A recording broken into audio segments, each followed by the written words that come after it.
TA मतलब territorial army. TA एक last option है अगर आप इंडियन आर्मी ज्वाइन करना चाहते हैं एज एन ऑफिसर।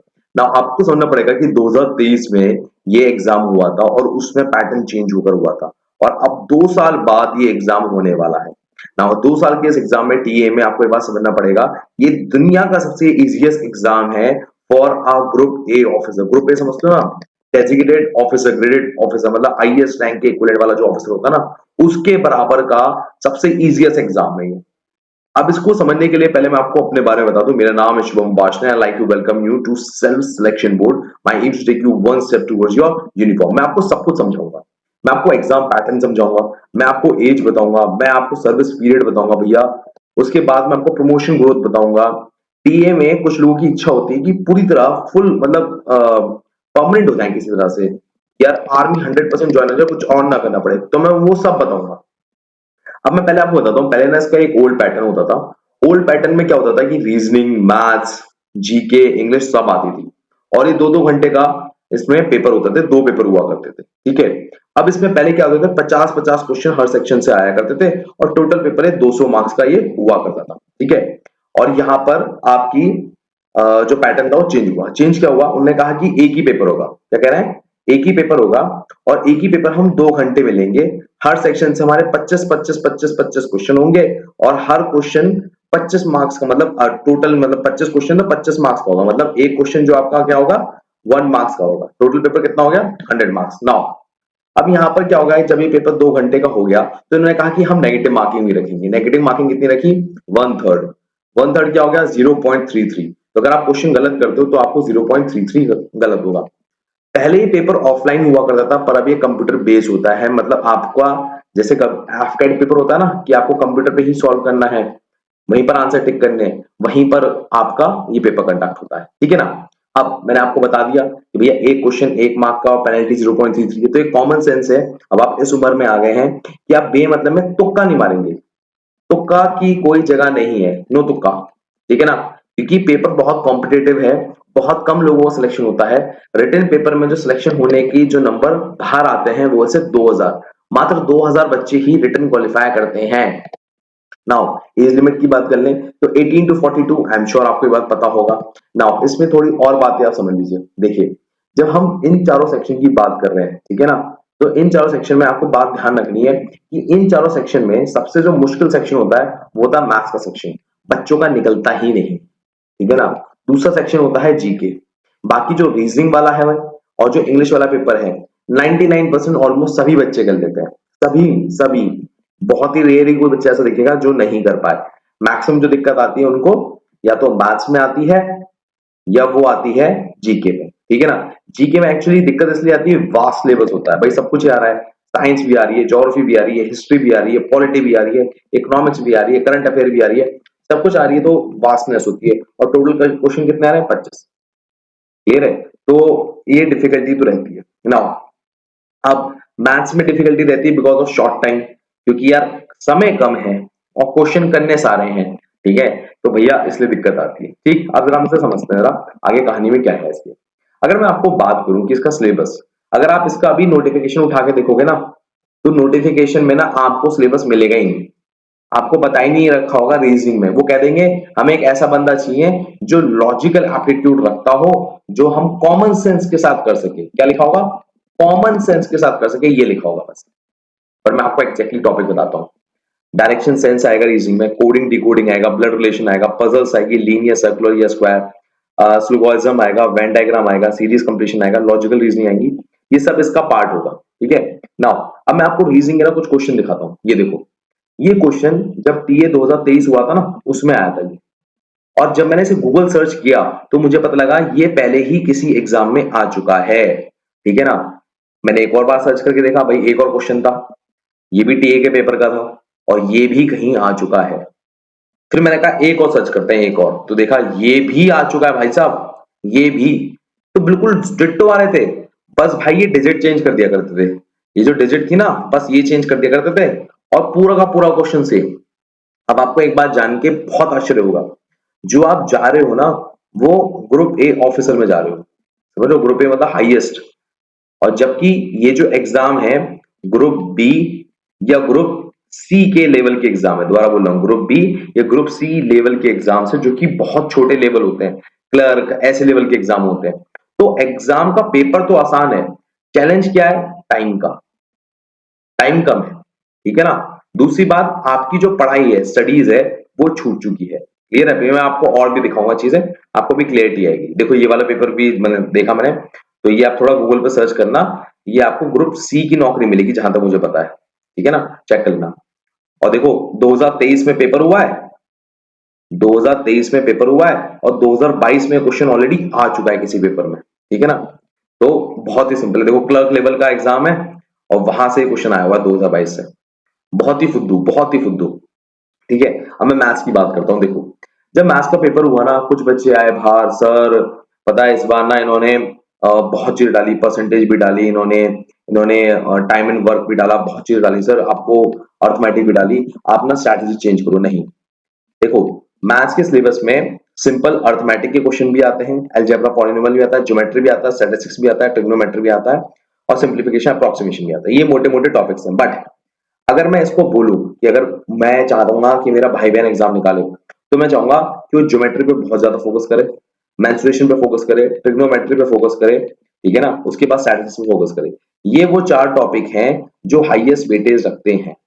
क्लियर है? आप अर्थमेटिक के अंदर percentage, time and work, time and distance करना चाहते हैं, आप करें, बट इसको टोटल मिला के 9 चैप्टर होंगे, और 9 में से कहीं से 3 क्वेश्चन आएंगे। भाई टोटल क्वेश्चन कितने आ रहे हैं मैथ्स में? 25 क्वेश्चन, 25 में से सिर्फ 3 question percentage, time work, time and distance, average, in topics के होंगे। क्लियर है? और जबकि ये वाले जो क्वेश्चन होंगे मैक्सिमम आपका कवरेज रख के चलेंगे, तो पहले आप इन्हें करना। मैं ये नहीं कह रहा कि आप अर्थमेटिक के चैप्टर्स छोड़ ही दो, मैं कहता हूं कि पहली प्रायोरिटी ये रखना, क्योंकि वेटेज इनकी ज्यादा है, ठीक है ना। इन्हें कवर करने में टाइम भी बहुत लगता है, बहुत टाइम लगेगा, आपको खुद महसूस होगा यार कि टाइम ही कम नहीं हो रहा है इसका। चलो अब मैथ्स के क्वेश्चन देखो, ये देखो सीआईएसएफ क्या आया है, ठीक है ना। उसके बाद देखो एचपीसीएल इंजीनियर इलेक्ट्रिकल का रखा था, ठीक है। यहाँ पर एसएससी जीडी कांस्टेबल वाली जॉब का रखा है, एसएससी सीएचएसएल का रखा है प्रीवियस ईयर पेपर से, एसएससी सीजीएल 2022 टायर 1 से आ रखा है। सिर्फ और सिर्फ आप गूगल पे सर्च करके देख लेना, यही क्वेश्चन आपको सिर्फ डिजिट चेंज मिलेंगी, क्वेश्चन पूरा सेम होगा, डिट्टो, कुछ चेंज नहीं होगा। अब आपको समझना है कि मैंने आपको रीजनिंग समझा दी, मैंने आपको मैथ समझा दी, अब इसके बाद आते हैं करंट अफेयर पे। देखिए, या मैं कहूं जीके वाले क्वेश्चन पे। देखिए जीके में आपकी current affair, history, geography, polity, general science और मिसलेनियस कुछ ना कुछ बीच में डाला जाता है, ठीक है।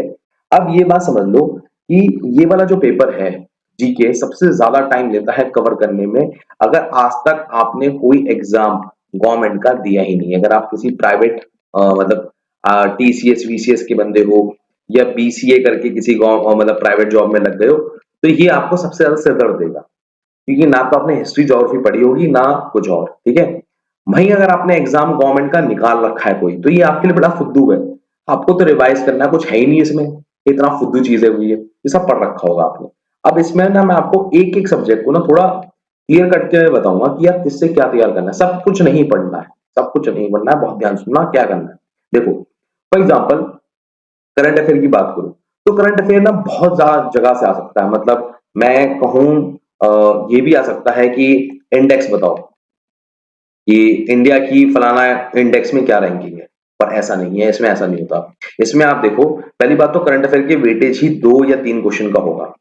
2 या 3 हमने जब भी देखे ना, तो उसने देखे कि नेशनल इंटरनेशनल इवेंट कोई हुआ है वहां से, ठीक है ना, गवर्नमेंट स्कीम 110% आप देखने को मिलेगी, स्पोर्ट्स बिल्कुल देखने को मिलेगा, डिफेंस के एग्जाम में डिफेंस की न्यूज आ सकती है बिल्कुल, और चौथा है यहाँ पर, पांचवा कह लो, वो है अवार्ड्स एंड ऑनर्स। ये 5 हैं जो आपको करने ही करने हैं। इसके आगे आप कुछ भी करना चाहो कर लो, बट ये 5 ही टॉपिक है आपको करना है। आपको मतलब कहीं भी कुछ दिखे, आप इसी चीज में अपना दिमाग लगाओ कि फोकस एरिया मेरा करंट अफेयर पे यही है। इसके बाद देखो पॉलिटी, देखो पॉलिटी में अगर फोकस एरिया में कहूं, देखो सबसे पहले आपको ना, इसमें यहाँ पर थोड़ी कम चीजें लिखी हुई हैं पर मैं आपको बताता हूँ। पहला है कॉन्स्टिट्यूशन। देखो कॉन्स्टिट्यूशन में सबसे पहला आता है कि कॉन्स्टिट्यूशन लिया कहां से गया, ठीक है ना, जैसे रशिया से क्या लिया, अमेरिका से क्या लिया, जर्मनी से क्या लिया, एक तो वो जगह, ठीक। उसके बाद हमारे गवर्नेंस के जो आर्टिकल्स होते हैं, ठीक है ना, प्रेसिडेंट के आर्टिकल, प्राइम प्राइम मिनिस्टर के आर्टिकल, सीएम के आर्टिकल, ये सारे आर्टिकल आपको पता होना चाहिए। उसके बाद fundamental right, fundamental duties, DPSP, ये टॉपिक्स हैं जो आपको करने हैं, ठीक है। गवर्नेंस में प्रेसिडेंट को कौन अपॉइंट करता है, पार्लियामेंट कैसे काम करती है, जुडिशरी कैसे काम करती है, ये इसी में सीएम और इसी में गवर्नर। क्लियर है, ये आपको पता होना चाहिए। सेकंड है लोकल लेवल पे गवर्नमेंट कैसे करती है, पंचायती राज एंड लोकल गवर्नेंस, ये आपको समझनी है। और लास्ट है आपके अमेंडमेंट्स, या कोई ऐसे एक्ट जो पास हुए हो, ठीक है ना। जैसे इंदिरा गांधी की इमरजेंसी के बाद जो सर्टेन आर्टिकल्स पास हुए थे, सॉरी एक्ट्स पास हुए थे, तो उनका नाम क्या है, ठीक है ना। इसमें कुछ और टॉपिक और मैं डालना चाहूंगा जो आपको करने हैं। एक है प्रियम्बल, ठीक है ना, और एक है लिस्ट। लिस्ट कौन सी होती है, यूनियन, स्टेट, कॉन्करेंट लिस्ट, ये लिस्ट, ये आपको करनी ही करनी है। ये फिक्स टॉपिक्स हैं, ये आपके एग्जाम में आते ही आते हैं। अगर पूरी पॉलिटी पढ़ोगे तो जान लग जाएगी। पूरी पॉलिटी पढ़ने के लिए आपको लक्ष्मीकांत किताब चाहिए होगी, और लक्ष्मीकांत आप नहीं पढ़ पाओगे, खत्म ही नहीं कर पाओगे, मैं वादा कर रहा हूं, परेशान हो जाओगे, ठीक है। चलिए आगे बढ़ते हैं। अब देखो, यहां से आती है इंडियन हिस्ट्री। इंडियन हिस्ट्री भाई तीन हिस्ट्री में डिवाइडेड है, एंशियंट, मिडिवल, मॉडर्न। भाई दो क्वेश्चन आने हैं, ठीक है ना। अब ये दो क्वेश्चन जो बैठ रहे हैं ना, दो क्वेश्चन ये आपके ना, आप पूरा कवर करना चाहोगे हिस्ट्री तो मैं बता रहा हूँ 6 महीने लग जाएंगे। 6 मंथ इज नॉट सफिशिएंट कि आप खत्म कर लो हिस्ट्री। आपको कोई फेवरेट है, आपको बहुत ज्यादा पसंद है, तो बात अलग है, बट मैं नहीं कहूंगा। इसमें मैं आपको एक सर्टेन बातें बताना चाहूंगा जो आपको बताना चाहिए। जैसे मैं आपको क्वेश्चन दिखाता हूँ, देखो ये देखो जीके क्वेश्चन। पहली बात तो जीके क्वेश्चन ना घुमा फिरा के नहीं पूछता, बड़ा ही सिंपल पूछता है। देखो इसने पूछ लिया सेंसस से, सेंसस 2011 में आया था, ठीक है ना। उस सेंसस से सर्टेन एक सवाल पूछा कि 2.78 करोड़ की पॉपुलेशन के साथ, ठीक है ना, थर्ड हाईएस्ट रिलीजियस मेजोरिटी किसकी बनी है, क्रिश्चियन की। भैया ये राइट आंसर, और ये एसएससी एमटीएस में पूछा गया था। क्लियर है। अगर आपको जीके के पेपर करने हैं तो पहली बात तो आप ये गांठ मान दो कि आपको प्रीवियस ईयर के क्वेश्चन पेपर ज्यादा करने पड़ेंगे। दोबारा बोल रहा हूं, प्रीवियस ईयर के जो क्वेश्चन पेपर हैं वो ज्यादा करने पड़ेंगे, जिससे आपके आने के चांसेस ज्यादा हो जाए। क्योंकि आप 25 क्वेश्चन किसी भी हाल में प्रेडिक्ट कर ही नहीं सकते कि कौन सा हिस्ट्री का आ रहा है, कौन सा पॉलिटी का आ रहा है, कौन सा इकोनॉमिक्स का आ रहा है। बट अगर आपको ये बात पता है कि सर्टेन एग्जाम्स होते हैं ग्रुप बी के या ग्रुप सी के, जिनके पेपर मुझे अगर मिल जाए तो वहां से क्वेश्चन देखने को मिल जाएगा, तो भैया इन चीजों पे ज्यादा फोकस करना है। क्लियर है। क्योंकि कोई तरीका ही नहीं है कि आप 110% पता लगा लो कौन सा क्वेश्चन है। अब मुझे एक बात बताओ, मैंने आपको हिस्ट्री बताया, मैंने आपको ज्योग्राफी बताया, मैंने आपको पॉलिटी बताया, मैंने आपको इकोनॉमिक्स बताया, मैंने आपको करंट अफेयर बताने की बात की, साइंस बताने की बात की, पर ये वाला क्वेश्चन क्या कहीं से आया हुआ है? नहीं ना। तो एक बात तो आपको उसमें फोकस करना ही पड़ेगा, ठीक है ना, कि जो रिसेंट में एक साल के अंदर पेपर हुए हैं, मैं उनके लेटेस्ट पेपर एक बार देख लूं, और काफी ज्यादा चांसेस है कि क्वेश्चन रिपीट होकर आ जाए। Number one. नंबर टू, देखो यहां पर लिखा है article 323, the constitution of India is the duty of the state public service commission to present annually to the dash to the state report as a work done by the commission.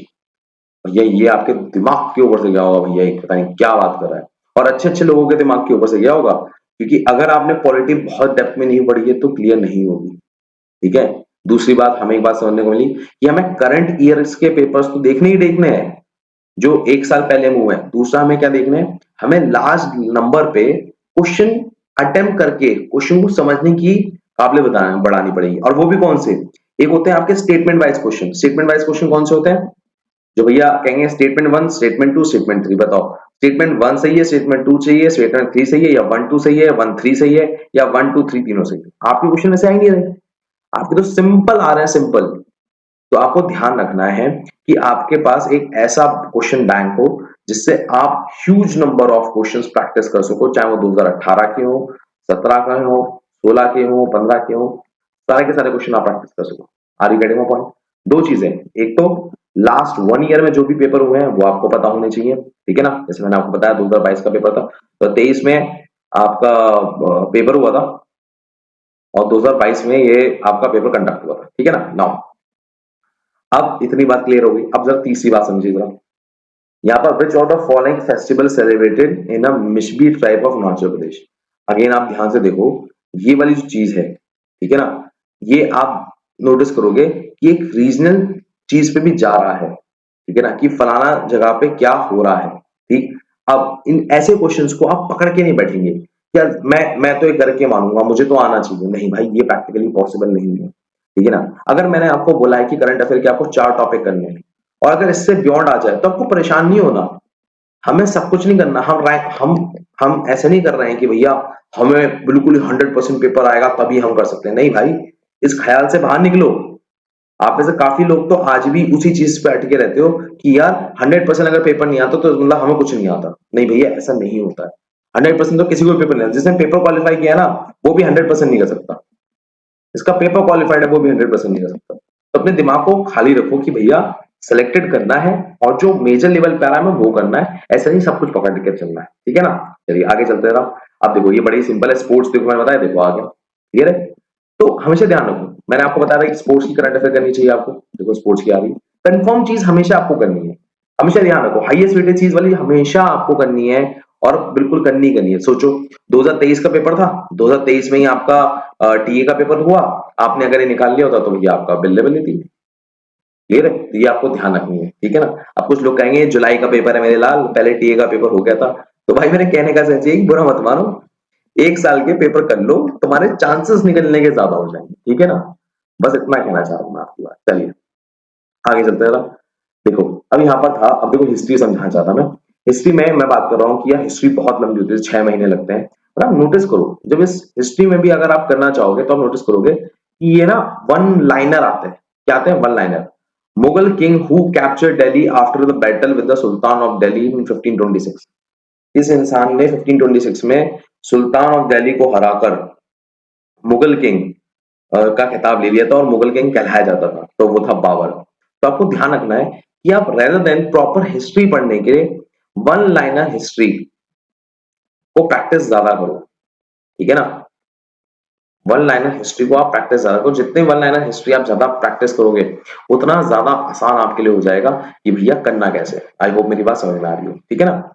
Now अब मैं आपको history का shortcut बताऊंगा, थोड़ी देर में आपको बताऊंगा। But मान लो अगर आपको डाउट महसूस हो यार इस वीडियो को देखने के बाद कि मुझे ना इस बंदे से बात करनी है जो ये वीडियो बना रहा है, तो आप मुझसे बात कर सकते हो। सिंपल, मैं आपको बताता हूँ।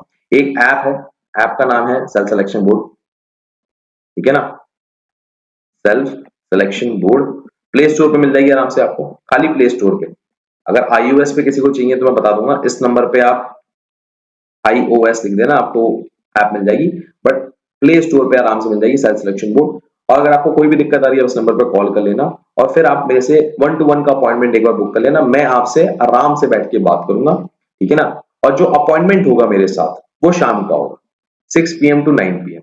ठीक है ना? ये कॉलिंग टाइम नहीं है, कॉलिंग टाइम सुबह का है 10 AM to 6 PM। और जो मेरी आपसे बात होगी अपॉइंटमेंट होने के बाद वो होगी 6 PM to 9 PM। क्लियर है? तो कोई भी डाउट आपका रह जाए, नहीं मुझे ये भी जानना है, मुझे वो भी जानना है, और आपको लग रहा है कि मुझे पर्सनली बात करनी है, तो आप अपॉइंटमेंट बुक कर सकते हो थ्रू आवर ऐप। ऐप का नाम क्या है? Self selection board. चलिए आगे बढ़ते हैं। नाउ अब जरा, मैंने कहा था एक हिस्ट्री के लिए बड़ी अच्छी चीज है। तो हिस्ट्री के लिए ना मैं खाली हिस्ट्री की बात कर रहा हूँ। हिस्ट्री के लिए किताब आती है ये वाली। ठीक है ना? इसमें बड़े अच्छे वन लाइनर दे रखे हैं for the territorial army, for only territorial army. ठीक है ना? और मैं सिर्फ ये हिस्ट्री के लिए ही अच्छी बोल रहा हूँ, कंडीशन अप्लाई ये है। मैं ये नहीं बोल रहा हूँ मैथ्स के लिए बहुत अच्छी है, ज्योग्राफी के लिए बहुत अच्छी है, इंग्लिश के लिए बहुत अच्छी है। पर अगर आप इस किताब को ले लो और प्रैक्टिस कर लो तो हिस्ट्री तो आराम से हो ही जाएगी। ये मैं अच्छे कह सकता हूँ। और हाँ, पॉलिटी के लिए भी कह सकता हूँ कि पॉलिटी आराम से हो जाएगी। बट मैं इसके अलावा किसी सब्जेक्ट का नाम नहीं ले रहा हूँ। और ये बहुत महंगी किताब है, 51599 की है। ठीक है ना?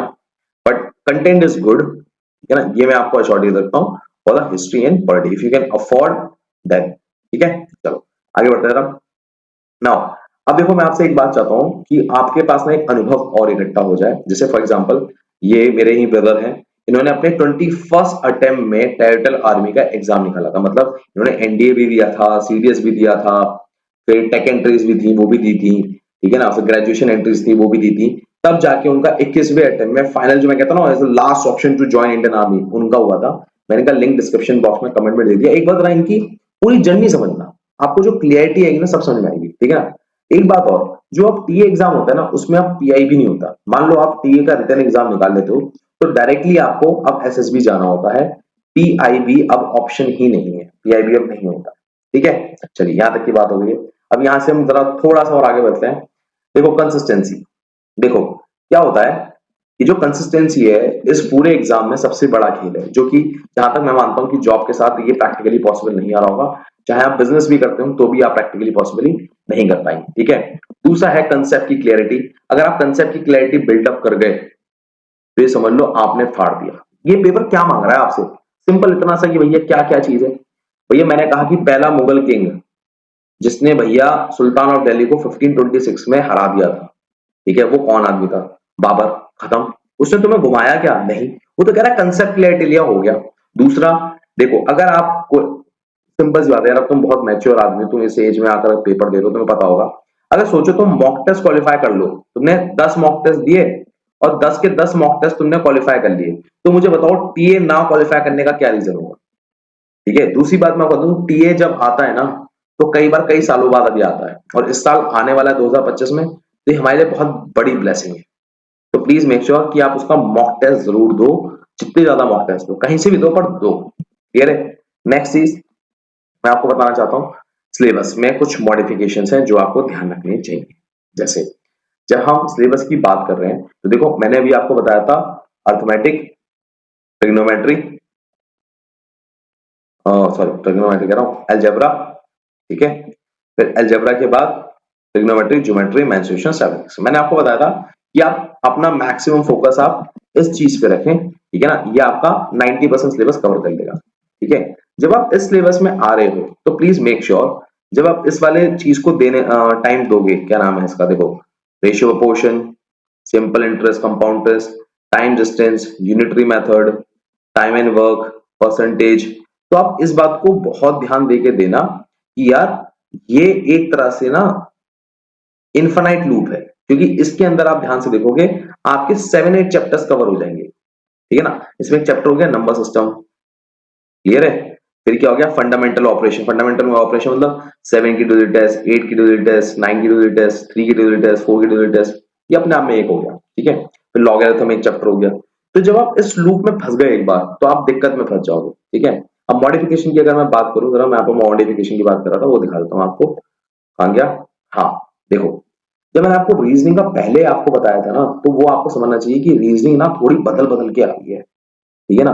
तो अब इसमें क्या हो रहा है ना, ऐसे आ गया है डिडक्टिव स्टेटमेंट एनालिसिस, ये भी चीज आ गई है, ठीक है। स्टेटमेंट एंड कंक्लूजन जो पहले नहीं आता था, ये भी आ गया है। अब देखो रीजनिंग के सिलेबस में क्या लिखा है, the question paper will be design to test candidate ability to complete sequence with logical conclusion.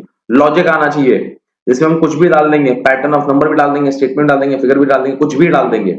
तो जो उसमें कुछ भी में चेंजेस किए ना, वो ये दो मेजर चेंजेस किए, ठीक है ना। दूसरा एक और चीज क्या कर दी है रीजनिंग के अंदर, ये और डाल दिया है डाटा सफिशिएंसी, ठीक है ना, और एक डायरेक्टर टेस्ट। ये चीजें बड़ी कंफ्यूज करती हैं बच्चों को, पता नहीं भाई ये क्या है, क्या आ गया है। तो ये चीजें ना आपको पता होनी चाहिए ये है क्या, ठीक है ना। आप सिंपल गूगल पे भी सर्च करोगे ना, आपको इसके क्वेश्चन आराम से मिल जाएंगे, तो इसमें परेशान होने की बात नहीं है, आप आराम से देख सकते हो, सिंपल सिंपल होते हैं। बट क्योंकि करे नहीं होते तो ऑन द स्पॉट दिक्कत आती है, ठीक है ना। चलिए यहाँ तक की बात हो गई है। अब जरा हम आगे चलते हैं, अब आते हैं ग्रामर के बाद, ठीक है ना। इंग्लिश की बात नहीं की थी हमने। देखो इंग्लिश का पेपर उन्होंने क्या लिखा है, the question paper will be design, question paper ऐसे डिजाइन कर रखा होगा जिससे कैंडिडेट की अंडरस्टैंड हो सके अंग्रेजी, और वो क्या शब्दों का इस्तेमाल कर सकता है। पर भाई ये क्या पूछ रहे हैं एग्जैक्टली देखो भाई, इन्होंने 25 क्वेश्चन के अंदर ये चीजें पूछ देनी, ग्रामर के 3-4 क्वेश्चन पूछ डालेंगे, वोकैब के 3-4 क्वेश्चन, वर्ड वर्ड सब्स्टिट्यूशन के 3-4 क्वेश्चन, होमोफोन्स मतलब जो एक जैसे मिलने वाले शब्द होते हैं वो, ठीक है, सिनोनिम एंटोनिम डाल देंगे, एक दो इडियम फ्रेजेस डाल देंगे, एक रीडिंग कॉम्प्रिहेंशन उसके 3-4 question, fill in the blanks, 2-3 spotting error, rearrangement sentences, para jumble, correction sentence, सब कुछ 2-3 करके डाल देंगे और तुम परेशान हो जाओगे यार ये क्या हो गया। अब देखो पहली बात तो तुम्हें ऐसे समझना पड़ेगा कि यार ऐसे तो यार ये तो इनफाइनाइट हो गया, खत्म कैसे करूंगा मैं। देखो खत्म करने के दो तरीके हैं जो आपको समझने पड़ेंगे। पहली बात, रीडिंग कॉम्प्रिहेंशन के लिए आपको बुक रीडिंग की हैबिट डालनी ही पड़ेगी, ये आपको गांठ बांधनी पड़ेगी, इसका कोई शॉर्टकट नहीं है। अगर आप न्यूज़पेपर पढ़ते हैं तो बहुत अच्छी बात है, नहीं पढ़ते हैं तो पढ़ना शुरू करिए। जैसे मैं आपको बताऊंगा, एक अच्छी किताब है इनर बैटल, यहां से पढ़ना शुरू कीजिए, बड़ी अच्छी किताब है इनर बैटल, डॉरिस फॉरेक्स की है, डॉरिस फॉरेक्स, ये बड़ी अच्छी किताब है, ठीक है। दूसरी किताब है जो मैं आपको बोलता हूं, जो वोकैबुलरी और आपके सिनोनिम एंटोनिम्स कर लेंगे। सर आपने वोकैबुलरी और सिनोनिम एंटोनिम्स अलग अलग क्यों रख रखे हैं? ओके, सो वोकैबुलरी में ना ये अलग तरह से क्वेश्चन भी पूछ सकता है। जैसे फॉर एग्जांपल इसने एक वर्ड ये दे दिया एंड बोला एक वर्ड ये है, तो बताओ ऑप्शन 1 ऑप्शन 2 करके इसका मीनिंग ये वाला है कि इसका मीनिंग ये वाला है। फिर एक और ऑप्शन दे, ये ऑप्शन हो गया, बी ऑप्शन दे दिया, बी ऑप्शन क्या कह दिया कि इसका मीनिंग तो ये वाला है और इसका मीनिंग ये वाला है। समझ रहे मेरी बात? ये बोल देता है, ये सीडीएस में भी आने लगा है पैटर्न, सीडीएस में आया है पैटर्न अभी कि उसने शब्द को घुमा दिया, दो शब्द दे दिए, दोनों शब्द के मीनिंग प्रॉपर दे दिए। जैसे फॉर एग्जांपल मैंने कहा, यहीं से मैं ले लेता हूं, एक वर्ड मैंने ले लिया रीअरेंजमेंट, एक का ले लिया मैंने करेक्शन। तो रीअरेंजमेंट का मतलब क्या होता है कि चीज को सही करके रखना, करेक्शन का मतलब होता है करेक्ट चीज रखना। देखो दोनों की मीनिंग क्या है, मिलते जुलते हैं। रीअरेंजमेंट का मतलब क्या हुआ, सही सीक्वेंस में रखना या सही जगह रखना, और करेक्शन का मतलब होता है सही आंसर या सही करेक्शन, मतलब राइट आंसर होना। तो ये थोड़ा कंफ्यूजिंग हो गया, तो जो कंफ्यूजिंग मीनिंग होते हैं वो भी आने लगे हैं, ठीक है ना? तो ये इसलिए मैंने डाला है और आपको समझना पड़ेगा, ठीक है। दूसरी बात, अगर आपको होमोफोन्स, नॉनेम और एंटोनिम्स तीनों को मास्टर करना है, तो इसकी एक बहुत बढ़िया बुक है, वो है वर्ड पावर मेड इजी। वो आपको करनी ही चाहिए, इसके बिना आपका काम नहीं चलेगा, ठीक है। वर्ड पावर मेड इजी, ये बहुत अच्छी किताब है, बहुत प्यारी किताब है, ये आप जरूर करें। 100 रुपए की किताब आती है, बहुत महंगी नहीं है, ठीक है ना। प्लीज उसे जरूर करें, ठीक है ना। ये कोई बच्चा मेरे से भी पढ़ता है ना, तो भी मैं उसे पढ़वाता जरूर हूँ, ठीक है ना। जबकि उसके बाद में उसे अलग वो कैब और कराता हूँ, बट उसे ये जरूर कराता हूँ। चलिए आगे समझते जरा। अब आते हैं जनरल नॉलेज के ऊपर, ये बात तो मैं कर चुका हूँ। अच्छा एक बात और देखिए, अब देखो मैंने आपको ऑलमोस्ट सब कुछ ही समझा दिया, मैंने आपको जीके वीके सब समझा दिया, साइंस बता दिया, हिस्ट्री बता दी, ज्योग्राफी बता दी, करंट अफेयर बता दिया, सब कैसे करना है मैंने आपको सब समझा दिया। बट यहाँ पर मेरा आपसे एक सिंपल सवाल है कि when should you start your preparation, ठीक है ना, कब करनी चाहिए। देखिए अब देखिए सवाल ये आता है जब स्टार्ट करने का, तो एक तो तरीका है जब नोटिफिकेशन आए तभी तैयारी करें, ठीक है ना। और नोटिफिकेशन कब आएगी, देखो अभी तो नहीं आई है, नोटिफिकेशन आएगी मई में। सर आपको कैसे पता? देखिए यार मुझे बस ये समझ लो कि कुछ जानने वाले हैं जो टीएम है, उन्होंने इन्फॉर्म किया है कि देखो यार ऐसा होता है कि पहले रिटन होता है, रिटन के बाद एसएसबी, और एसएसबी के बाद जब मेरिट लिस्ट बनती है, मेरिट लिस्ट के 1 वीक बाद ये आपकी फाइनली आ जाती है, ठीक है ना। तो टीए 2023 हो चुका है, उसकी एसएसबी हो चुकी है, मेरिट लिस्ट का बाकी है जहां तक मुझे पता है। तो विद इन अ 1 वीक ये आपकी आ जाती है उसके। तो इसलिए मैंने कहा ये फाइनल जो आएगी वो मई में आएगी, और एग्जाम डेट आपकी रहेगी या तो जुलाई या तो अगस्त, ठीक है। नाउ जिस दिन नोटिफिकेशन आती है, ठीक है ना, नोटिफिकेशन आने के मतलब हाँ, नोटिफिकेशन आने के 2 महीने बाद एग्जाम हो जाता है। तो जहां आप बैठे हो ना, वहां पर आपके पास समय बहुत कम है, ठीक है। तो आपको जो तैयारी कर जानी चाहिए वो नोटिफिकेशन के इंतजार से नहीं करनी चाहिए, वो आज से ही कर देनी चाहिए। दूसरी बात, अगर आप अभी joint territorial army dot NIC dot in जो सरकारी वेबसाइट है उसको सर्च करोगे, तो अभी आज की तारीख में, मतलब अभी चल रहा है अप्रैल महीना, तो अप्रैल महीने में वो साइट किसी कारण से काम नहीं कर रही है। अब वो क्यों नहीं कर रही है भगवान जाने, वो ही बताएंगे, ठीक है ना। वो जो मेरा जहां से मुझे पता लगा है हेडक्वार्टर से, उनको भी नहीं पता क्यों कर रही है, बट उन्हें इतना बताया कि भाई आप नोटिफिकेशन का अगर सोच रहे हो तो मई और वर्ष से वर्ष जून आप एक्सपेक्ट करो, बट उसके 2 महीने बाद, मई से 2 महीने बाद हो गया आपका अगस्त, और जून से अगर आप 2 महीने ले लोगे तो आपको बैठेगा सितंबर। इन दोनों महीने में से किसी एक महीने में आपका एग्जाम हो जाएगा, ठीक है ना, क्योंकि इनको रेगुलर टीए कराना है, इनके पास ऑफिसर है नहीं, ऑफिसर चाहिए इनको, ठीक है। अब सवाल ये आता है कि एग्जाम आसानी से निकाल कौन देता है? आसानी से ये एग्जाम दो लोग निकाल पाते हैं। पहला, जिसने ये एग्जाम क्वालिफाई कर रखा हो, ठीक है ना, चाहे सीडीएस क्वालिफाई कर रखा हो, चाहे एनडीए क्वालिफाई कर रखा हो, या कोई और एग्जाम क्वालिफाई कर रखा हो और वो करेंटली एग्जाम की प्रिपरेशन कर रहा हो, ठीक है ना, उसके लिए बड़ा आसान है ये। बट वहीं जो इंसान अभी अ, मतलब तैयारी स्टार्ट कर रहा है, ठीक है, जिसने कोई एग्जाम नहीं दिया है, वो आईटी कंपनी में काम करता था, बीसीए कर रखा है, उनके लिए बहुत दिक्कत है ये, मैं सच बता रहा हूं, बहुत ज्यादा दिक्कत है। उन्हें प्रॉपर 6 मंथ का टाइम पीरियड खुद को देना ही पड़ेगा, अदरवाइज इम्पॉसिबल है। क्यों मैं बोल रहा हूं, क्योंकि यार ये बात मैंने खुद भी देखी है कि जो लोग खुद से स्टार्ट कर रहे होते हैं और जिनको कुछ भी नहीं पता होता, उनको हर सिलेबस का पार्ट कवर करना पड़ेगा। जिसने आज तक कोई एग्जाम निकाला ही नहीं, उसको हिस्ट्री पढ़नी पड़ेगी प्रॉपर, उसको ज्योग्राफी पढ़नी पड़ेगी प्रॉपर, पॉलिटी प्रॉपर पढ़नी ही पड़ेगी, कोई अदर ऑप्शन ही नहीं है, कोई शॉर्टकट ही नहीं है। आप इस बात को समझ लो, जिसने कभी भी कोई एग्जाम अपियर नहीं किया, जो एग्जाम की प्रिपरेशन करता रहा, उसके लिए तो भाई बहुत सिंपल है, अगर वो लास्ट के 15 डेज भी पढ़ लेना, टी का एग्जाम निकल जाएगा, और आपको ऐसे कई बच्चे मिल भी जाएंगे। पर जिनका भैया 5 साल से छूट गया है, 5 इयर्स से ज्यादा छूट गया है, तो दिक्कत आएगी। अभी मैं आपको बताता हूँ।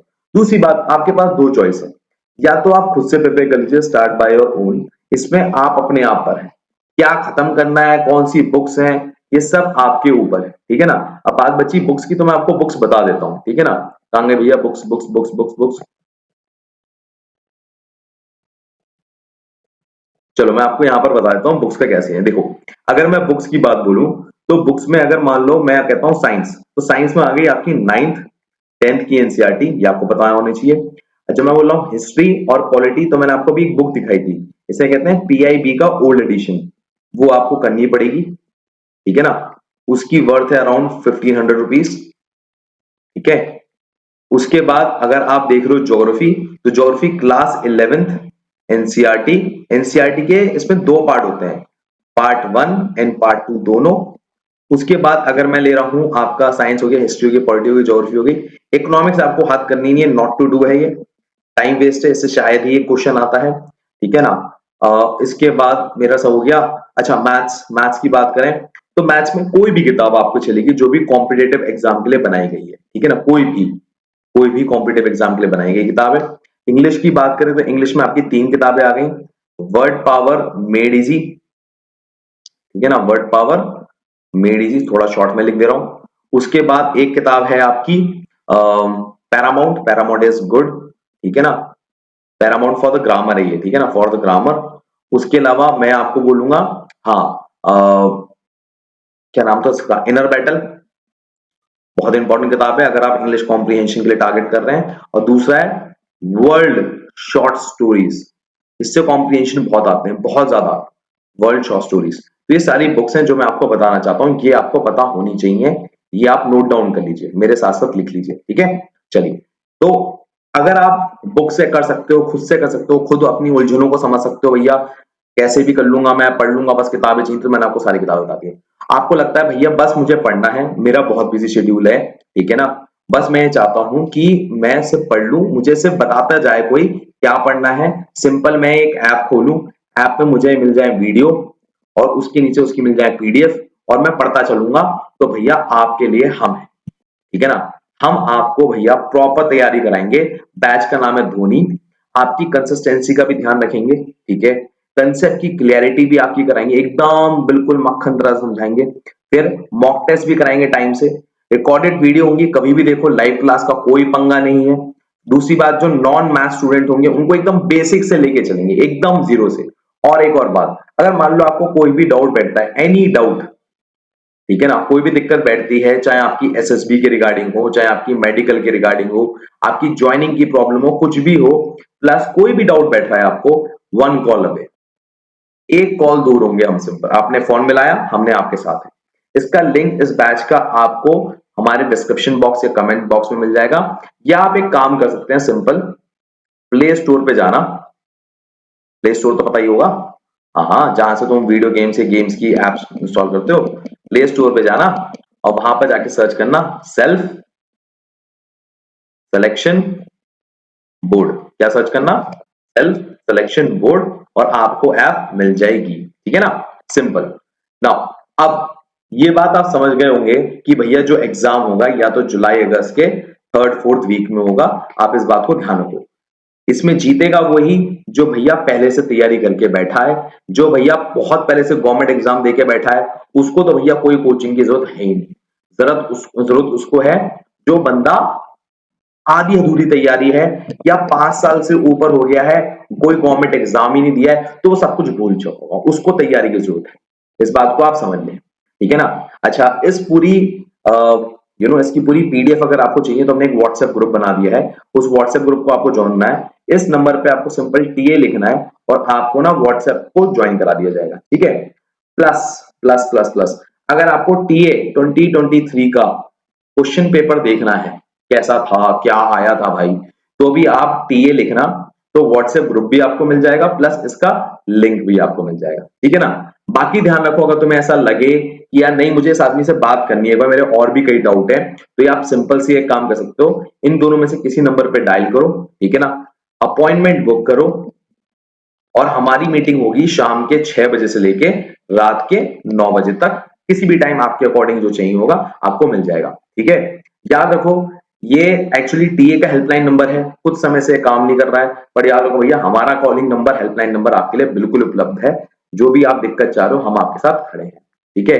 This is from my side, मैंने आपको सब कुछ बता दिया है, ऐसा कुछ नहीं है जो मैंने आपको छोड़ दिया है। एग्जाम पैटर्न मैंने क्लियर कर दिया आपको, मैंने आपको एज मैंने आपको बता दी है, मैंने आपको सर्विस पीरियड मैंने आपको बता दिया है, नहीं सर्विस पीरियड नहीं बताया, मैं आपको बताऊंगा। प्रमोशन ग्रोथ मैंने आपको नहीं बताई, ये भी आपको बताने जा रहा हूँ। और लास्ट है आपका परमानेंट कमीशन। तो मैंने आपको पहले की 2 चीजें बता दी और लास्ट की 3 चीजें बताने जा रहा हूँ, उसको जरा ध्यान सुनना। देखो, सबसे पहले अगर आप कमीशन हो जाते हो, ठीक है ना, तो जैसे अगर मान लो आप सीडीएस से कमीशन होते हो या एनडीए से कमीशन होते हो, तो पहले आपको कहा जाता है कैडेट। यहाँ आपको कैडेट नहीं कहा जाता, यहाँ आपको जैसे ही आपने एसएसबी निकाली, आपके कॉल लेटर पे लिखा होगा या आपके जिस रिकमेंडेशन लेटर पे लिखा होगा लेफ्टिनेंट, ठीक है ना। जैसे आपका नाम है रिया, तो आपका नाम लिखा होगा lieutenant Riya, congratulation for the recommendation from the SSB. Now अब यहाँ पर क्या होता है ना, प्रमोशन थोड़ा स्लो होता है। जैसे यहाँ पर आपको लेफ्टिनेंट से कैप्टन बनना हो तो नॉर्मली 2 साल लगते हैं, पर यहाँ पर लगेंगे 4 साल। फिर मेजर बनना हो तो 8 साल, जबकि आप मेजर 7 साल के अंदर बन जाते हैं। लेफ्टिनेंट कर्नल 14 में बनते हैं, यहाँ बनते हैं 15 साल में, ठीक है ना। फिर यहाँ पर सिलेक्शन ग्रेड पे होता है, यहाँ पर ऐसे हो गया। तो यहाँ पर थोड़ा सा प्रमोशन स्लो होता है, बिकॉज आप सर्विस 100% पूरी नहीं दे रहे, आप 8-9 महीने की दे रहे हो, 4-5 महीने की, 2 महीने की दे रहे हो, तो इस वजह से आपका थोड़ा प्रमोशन स्लो होता है, ठीक। दूसरी बात, यहाँ पर कुछ बातें हैं जो आपके लिए लिखी गई हैं, उन्हें लिखा है टर्म एंड कंडीशन। 2 महीने तो मिनिमम सर्व करना ही होगा। अगर वो चाहते हैं 12 महीने, तो वो 12 महीने भी सर्व कर सकते हैं। 12 महीने सर्व करने का मतलब ये नहीं है फुल टाइम करियर है, ठीक है ना। 12 महीने अगर कोई बंदा सर्व कर रहा है तो उसको अराउंड 60 डेज की हॉलीडेज मिलती हैं पूरे साल में, वो उसे कैसे भी इस्तेमाल कर सकता है, ठीक। दूसरी बात, इसमें कहा है कि टेरिटोरियल आर्मी कोई गारंटी नहीं करती है पेंशन की। बात समझ रहे हो, कोई गारंटी नहीं करती है पेंशन की, ठीक है ना। ये डिपेंड करता है कि आपने सर्विस ऑर्गेनाइजेशन को कितनी दी है, क्लियर है। रैंक आप जब लगोगे तो आप लेफ्टिनेंट लगोगे, आपके जो भी पे अलाउंसेस तनख्वाह प्रिविलेजेस होंगे वो सब आपको रेगुलर आर्मी के अकॉर्डिंग मिलेंगे, कुछ अलग से नहीं मिलेंगे, ठीक है ना। लेफ्टिनेंट कर्नल तक आप टाइमली आपका प्रमोशन होता रहेगा, कर्नल और ब्रिगेडियर तक आपका सिलेक्शन के अकॉर्डिंग आपका प्रमोशन होगा, ठीक है ना। आपके एग्जाम्स होंगे जो भी होंगे उसके अकॉर्डिंग आपका प्रमोशन होगा, ठीक है ना। इसे कहते हैं फुल कर्नल, ठीक है, लेफ्टिनेंट कर्नल से कहते हैं फुल कर्नल या कर्नल, ठीक है। दूसरी बात, ऑफिसर कमीशन जो होंगे टेरिटोरियल आर्मी के, called out for the military service for a longer duration depending for the requirement. अगर मान लो वॉर हो जाती है, कोविड जैसी सिचुएशन हो जाती है, तो आपको बुला लिया जाएगा, आ जाओ, तुरंत बुला लिया जाएगा आपको। समझ लो मेरी बात, आप ये नहीं कह सकते मैंने 2 महीने की सर्विस दे दी, नहीं, आपको बुला लिया जाएगा और आपको जाना ही पड़ेगा।